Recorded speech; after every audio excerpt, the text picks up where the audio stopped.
บายดีพ่อแม่พี่น้องก็ผัวเขาเอากินข้าวพี่น้องนี่กล้วยกุ้งกล้วยกุ้งพี่น้องกล้วยกุ้งกล้วยแบบเป็นตูแบบสไตล์แบบสไตล์ของข่อยเองเนาะแบบสไตล์ของลุงดันเองมีหนึ่งไก่บ้านเท่านี้แหละนี่หนึ่งไก่บ้านเนาะช่วยกดไลค์กดแชร์ให้เด้อพี่น้องเด้อเพื่อนๆเฮาเพื่อว่าจะส้มคลิปหนาเพื่อเป็นกำลังอกกำลังใจส้มคลิปหนาขอเป็นไรพี่น้องกินข้าวเหนียว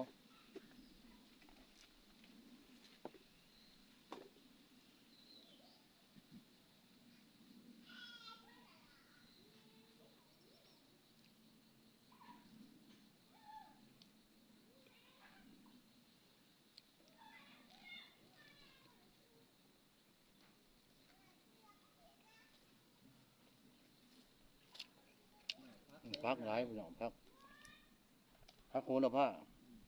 พี่น้องเอ้ย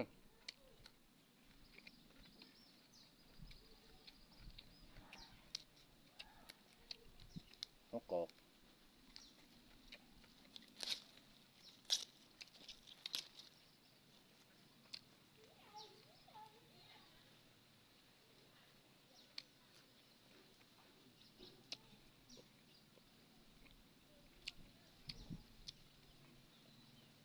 มะพร้าวมา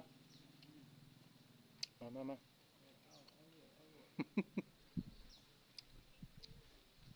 ดี๋ยวบัวเถาแล้วมากินเด้าเอาโหลดเด้อบ่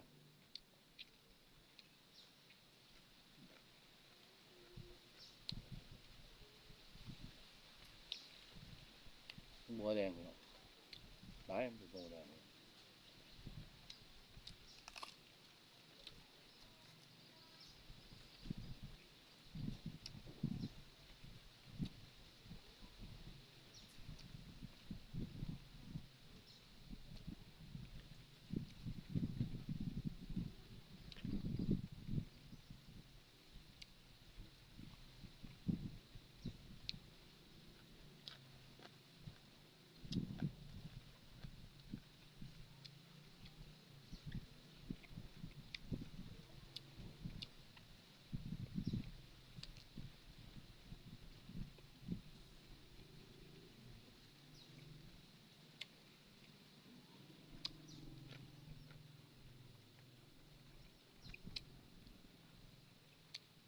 แกะพี่น้อง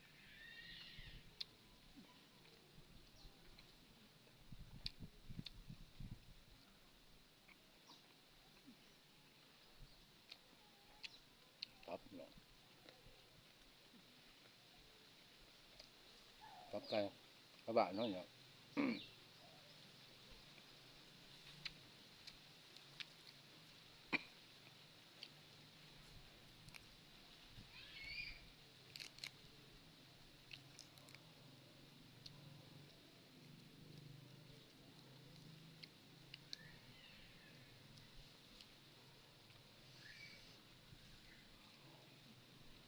กล้วยกุ้งบ่ได้กินถึงกุ้งใหญ่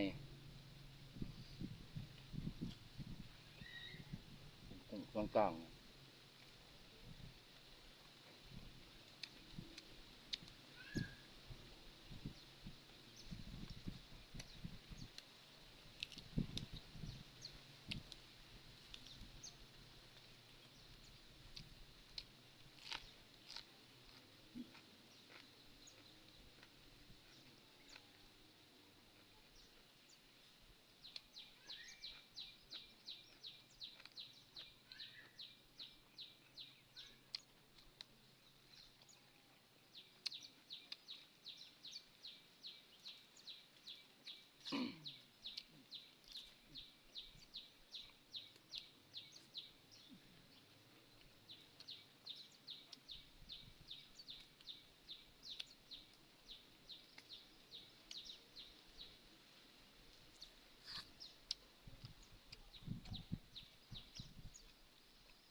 ำมะกอกเนาะ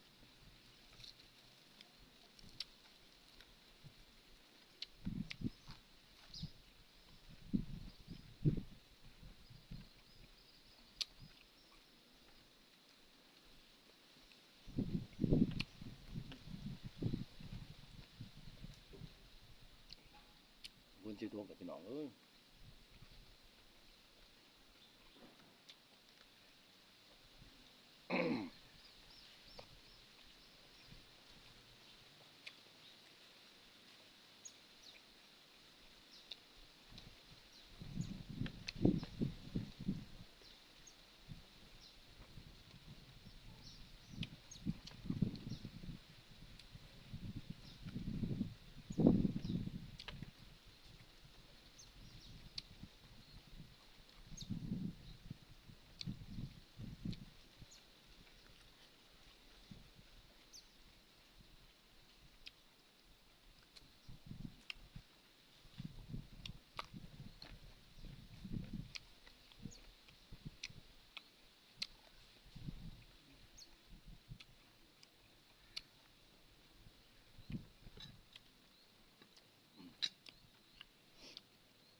พี่น้องครับ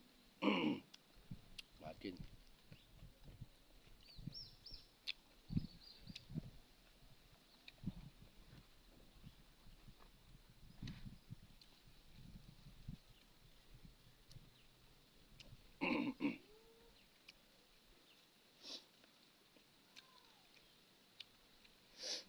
แซ่บๆพี่น้องแซ่บๆ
เราเนาะ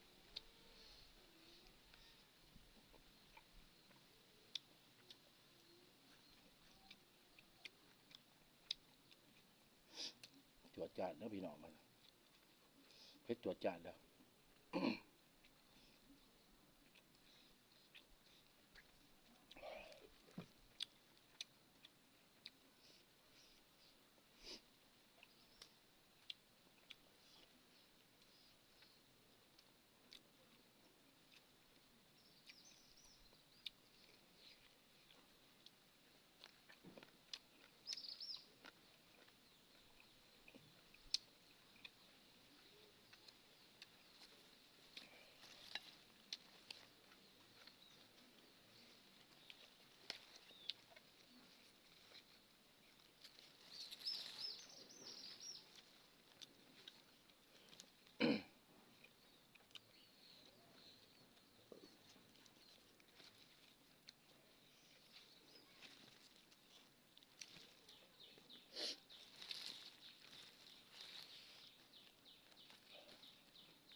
พี่น้องจวดจาดบาทเนี่ย